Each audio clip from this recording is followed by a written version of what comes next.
We now turn to the Boston area vocal ensemble Blue Heron. Later, we'll hear Blue Heron's recordings of music by Cipriano de Rore and Johannes Ockeghem. But first, I had the pleasure of speaking to Blue Heron's artistic director Scott Metcalfe about the pandemic, the music of Ockeghem, and what early music really means. Here is that conversation.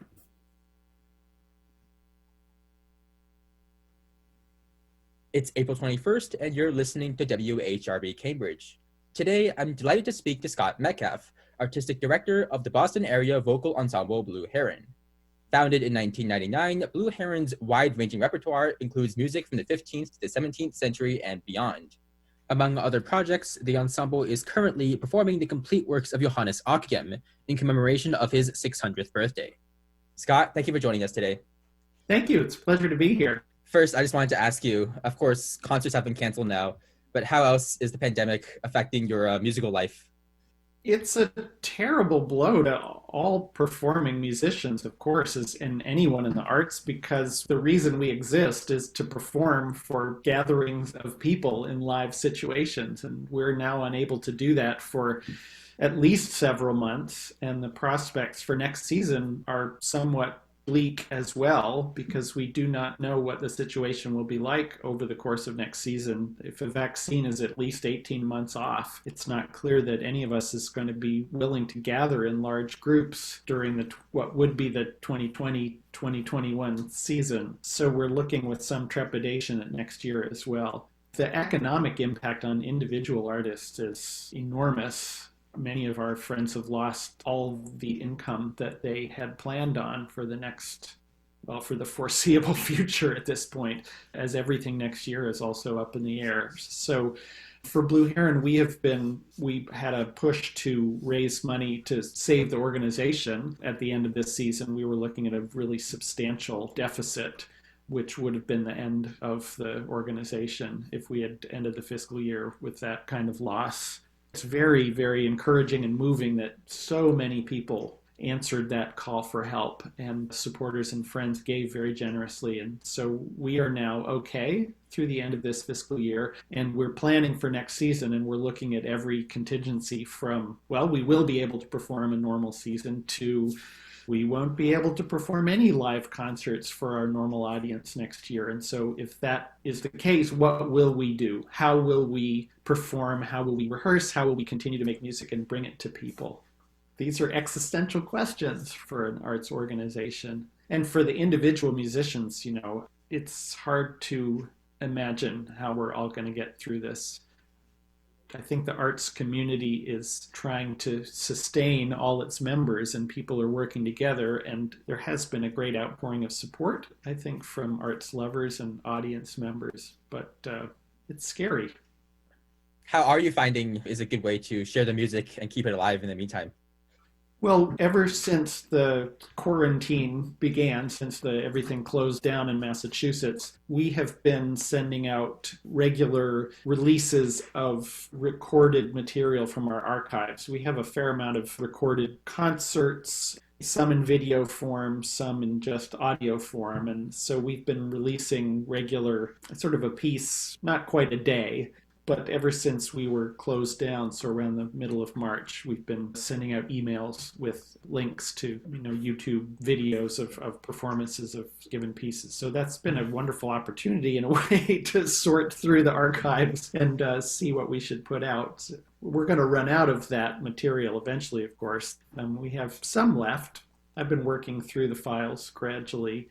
Once things loosen up a little bit, we're talking about how we might begin to get together again and rehearse, prepare some new material, and possibly record that and put that out in some form. There are all sorts of, artistic questions. What we do, chamber music, real chamber music, and any kind of real music happens with people together in a space live. What we do can't be done by video conferencing. It has to be done by people in the same room. The timing, the questions of timing and the subtlety of the phrasing and the communication between the performers is essential to what we do, as it is to any real music, you know? So it can't really take place unless we can get together in the same room. So as things ease up, we're thinking about how we can get people together in some situation in small groups, and we can stand a fair distance apart. You know, we don't have to be 3 feet apart from each other to communicate musically.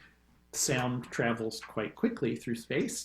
So if we're in a good acoustic and it's quiet, we can hear. And the kind of communication that musicians have with each other, it's sort of extra sonic, I would say also. Some of it happens through, I always talk about the antenna or the radar. You know, people develop these ways of communicating that you can tell when someone's breathing, what direction they're going musically, once you've done enough of it, and you, especially working with the same people, and a lot of us have worked together for many years now.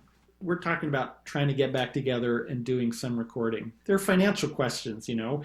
We need to be able to pay musicians. I mean, musicians desperately need to earn a living nowadays. So we need to be able to pay people, and then of course, the costs of recorded performance are greater than those of live performance because there's all the technology involved. And it's not clear that the revenue stream is as good as live performance either. 350 people together with us in a room, that's one thing, but people listening remotely all over the place where we're very used to getting that kind of stuff for free, it's hard to know exactly how we're going to pay for it, but we are thinking hard.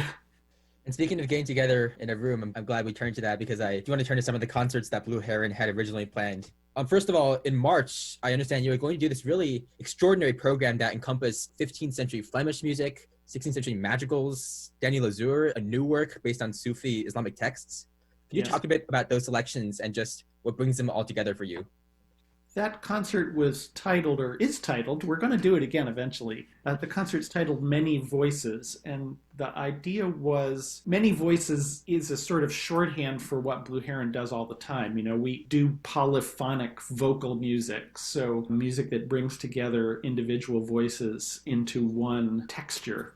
And the idea here was to expand that idea to voices of composers that don't necessarily get heard together on the same program or on our programs together, and to bring in voices from different religious traditions, voices who may have had difficulty being heard in the past. For example, in the case of Vittoria Aliotti, we're going to do some madrigals of hers. She was a woman living in the later 16th century in Italy. She lived into the 17th century. Women in that era had a terrible time being heard as musicians. She appears to have published 2 volumes of music, one of sacred music and one of secular music, before she entered the convent as a teenager. And she went on to be essentially the music director at the convent. And she rose also, I think she became the abbess or mother superior or some high up office. But she never published any music after that, even though she probably composed it. It probably was being performed within the walls of her convent by the religious that were there.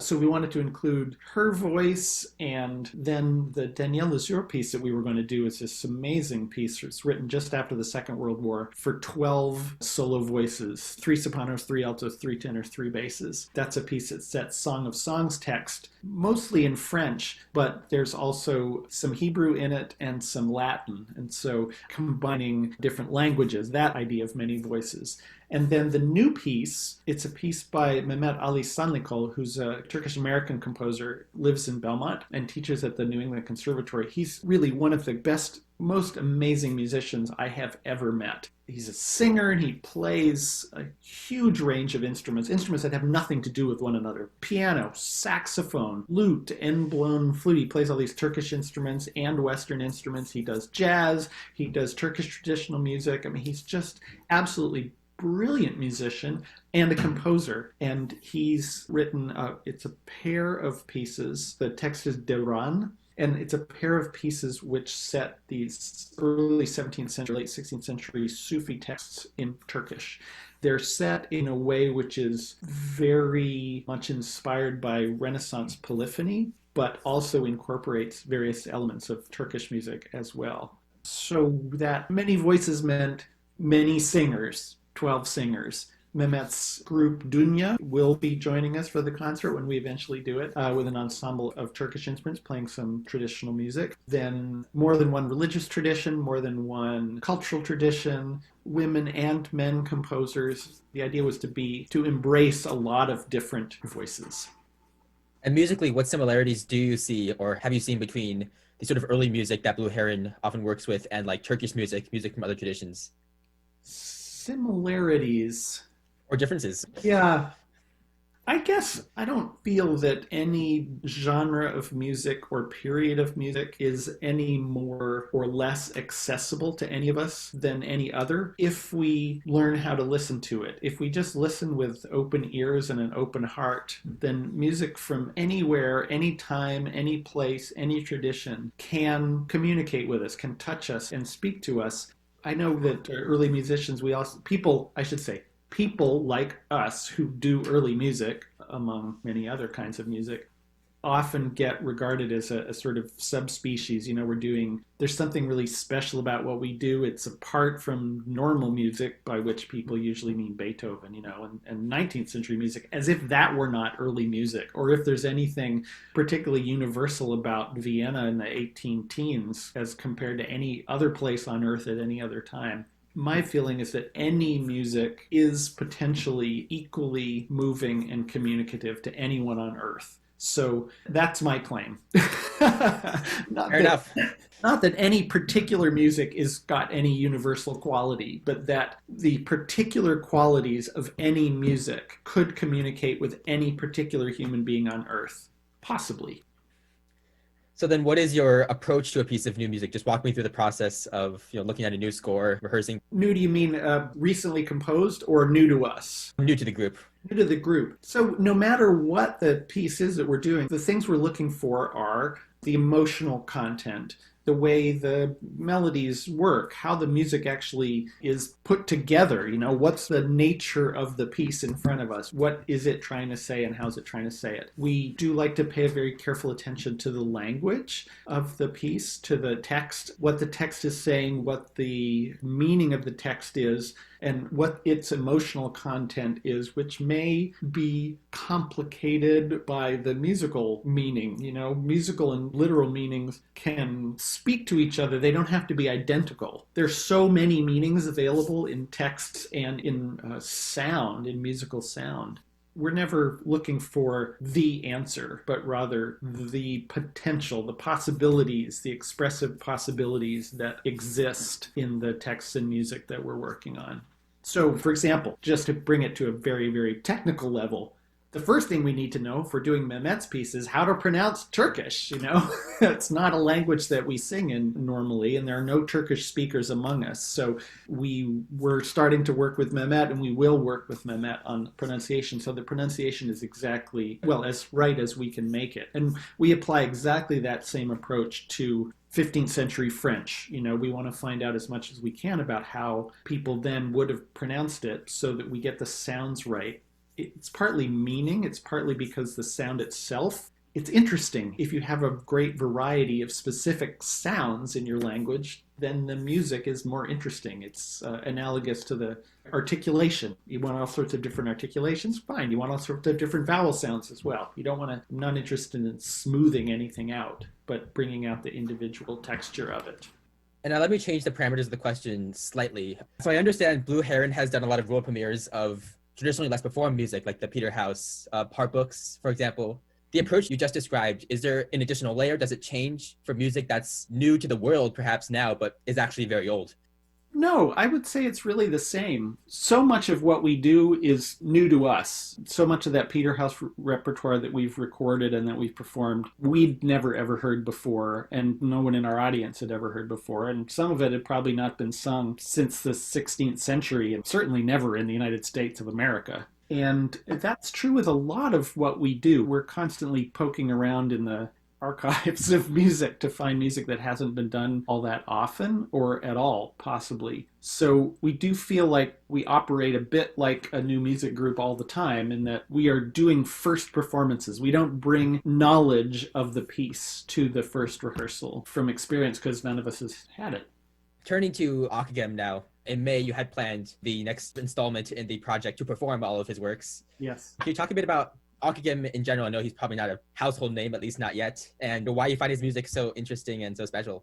He is not a household name at all, but he should be. I think he is one of the very greatest composers of the Western tradition ever. And I put him very deliberately on a par with Bach. He's quite similar to Bach in some ways. You know, he writes amazingly beautiful melodies that don't sound like other people's melodies. He combines his melodies into incredibly complicated counterpoint, and his technical abilities seem to exceed everybody else around him. He is both extremely sensuous and highly cerebral.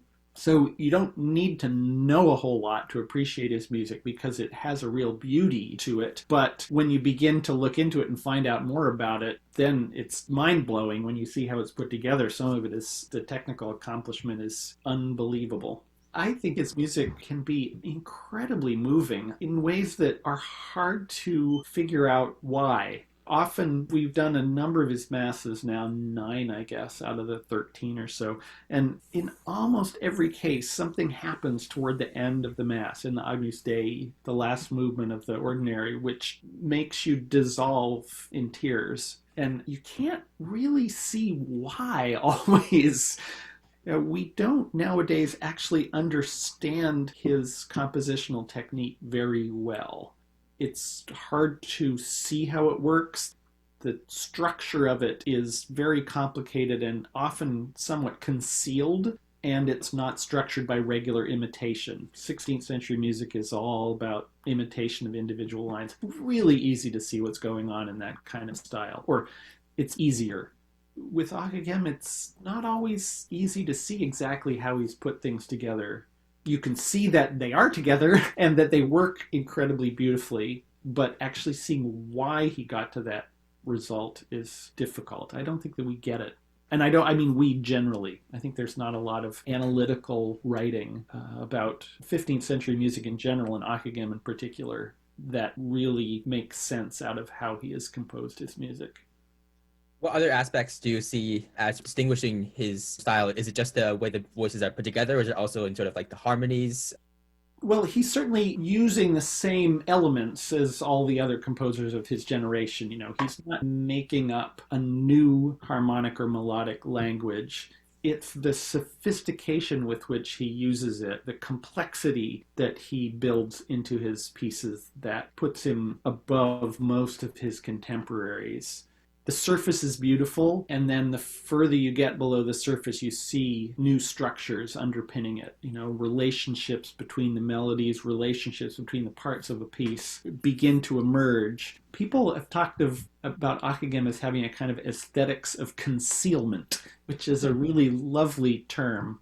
I won't attribute it because I can't remember exactly. It's one particular, I think it's Lawrence Bernstein who said that. In other words, he likes to pull off these really complicated technical feats without pushing it in your face. It's better if you do all this complicated stuff, but you make it look easy. There's this sort of nonchalance about the surface. Oh, it's just a beautiful piece. We don't realize the complexity of the structure underneath unless you begin to look. And that's when musically, you begin to be astonished at the accomplishment.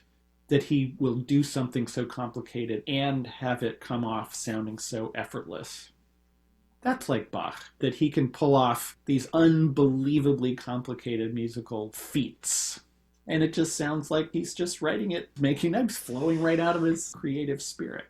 So in that respect, what are the unique challenges for you in performing his music compared to anything else? Well, it is among the most difficult music of the 15th century, for sure. It's probably safe to say that most, if not all of his music, he wrote for himself to sing and the singers that he was working with. He was the first singer, the director of the French Royal Chapel for many decades, from the middle of the 15th century until his death. So he had an outstanding group of singers to work with, somewhere between a dozen and a dozen and a half. And we know from the records, we can see that many of them were there for years. We know that he was a bass singer himself. What that meant in the 15th century is probably about what we think of as a bass or a bass baritone. he probably had a quite large range to guess from the kind of music that he's written. But he asks an enormous amount out of his performers. He was able to do anything himself, and he expected that from his colleagues as well. So for us to aspire to that is it's a real challenge for us. We are all becoming better musicians by working on his music over this number of years. So that's particular to Ockeghem. I think general to the 15th century, there are so many questions about performance practice that we do not have definitive answers to.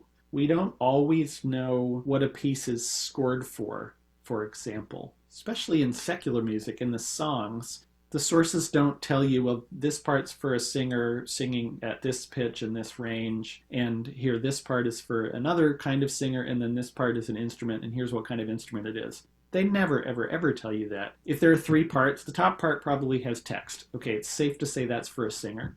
It's not always clear what pitch it's supposed to be at. And the other parts may not have text, but we do know that some of those parts did get text written under them in other sources, and so clearly they were some kinds of untexted parts. Those offer the possibility of adding text and therefore of being sung, but it also seems that parts without text might be sung without text, although we don't know how, and we are also pretty sure that instruments could have participated and did participate in certain situations, but for any given song we don't know what instrument or what part. And we're never going to have definitive answers to any of these things, I think, at this point. There is just no evidence.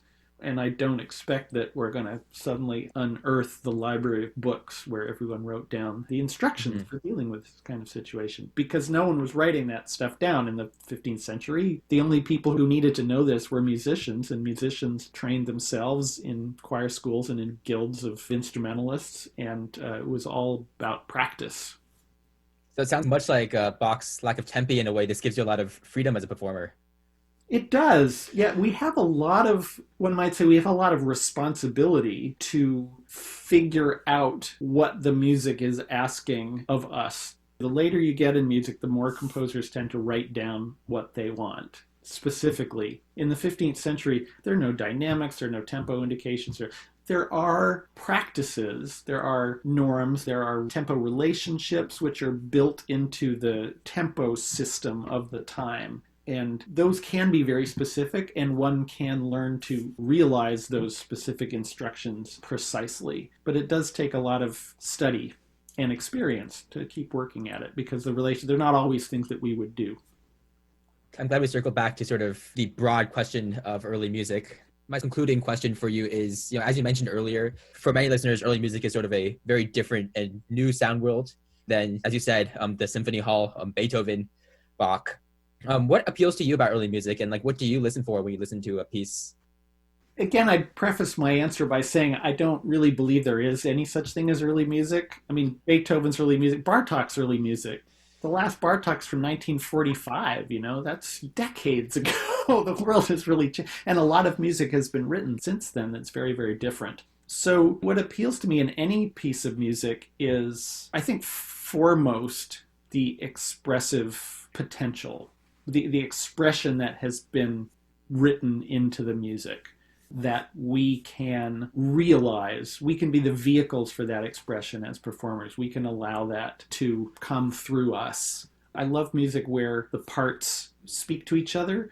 The one thing I really, really love about 15th century music is the absolute equality of the parts in terms of their importance and the interest. There are no subsidiary parts in a piece of 15th century music. If you compare that, for example, to a classical string quartet, in that repertoire, there's a really rigid hierarchy of importance in a string quartet. It's all about the first violin. The second violin is quite accompanimental, usually, certainly secondary. The viola part is playing all that stuff in the middle, and the cello is often, at least in the earlier classical repertoire, is playing bass lines, providing a harmonic bass in a harmonic world which is not necessarily all that adventurous. I'm not dissing classical music here. I'm just describing its structure of a quartet. Right. In a 15th century song, the roles of the 3 parts are normally 3 parts. They have certain contrapuntal roles which are distinct, but in terms of melodic interest, they can all be equal. So there's a real democracy at work in 15th century chamber music. I mean, that's true about any chamber music, I think, but it's interesting that in the 15th century, which is not a democratic century at all, that the music, the actual content of the music, has a democratic relationship, a relationship of equals among the individual parts. That's striking and wonderful, wonderful for performers. Of course, there are viola players who love playing early classical string quartets where they play a lot of repeated notes and offbeats, but it's surely not as engaging as being an equal partner in polyphonic music. Thank you so much, Scott, for joining us. Thank Really appreciate you. it. This was a really fascinating conversation. Thank you. Thanks for asking such interesting questions Oh, I and hope they being were. willing to accommodate such overlong answers. Oh, no, I learned a lot. That was my conversation with Scott Metcalfe, Artistic Director of Blue Heron. We'll now hear two of Blue Heron's recordings. First, a selection of madrigals for five voices by the 16th century Flemish composer Cipriano de Rore I. We'll hear three madrigals: Cantai, mentre, arsi del mio foco, I sang while I burned from the living flame; Solea, lontana, sonno, consolarme, from afar my lady used to console me in sleep; and Perseguendomi Amor al luogo usato, since love was pursuing me to the usual place.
That was Three Madrigals for Five Voices by Cipriano de Rore I, performed by Blue Heron, led by Scott Metcalfe.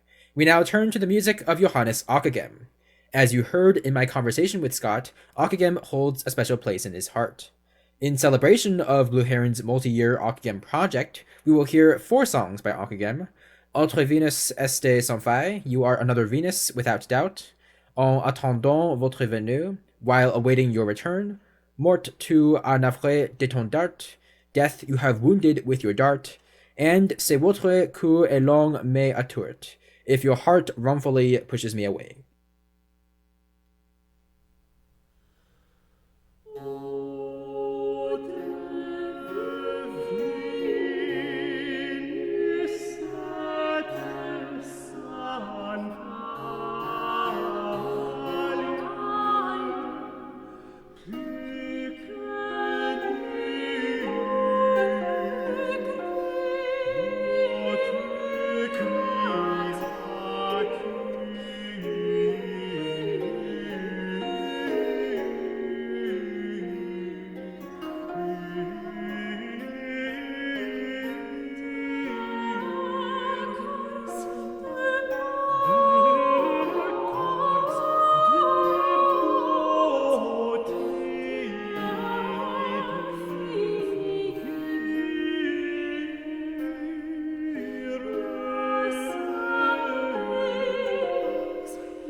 That was four songs by Johannes Ockeghem, performed by Blue Heron, led by Scott Metcalfe. You're listening to WHRB Cambridge 95.3 FM and streaming online at WHRB.org. This is the What Could Have Been Orgy, a special program celebrating Boston's classical musicians and organizations, the music they would have performed, and their resilience in the face of the current crisis. We've just heard my conversation with Scott Metcalfe, artistic director of Blue Heron, and two recordings by Blue Heron. We now turn to Odyssey Opera and the Boston Modern Orchestra Project, beginning with a conversation with Gil Rose.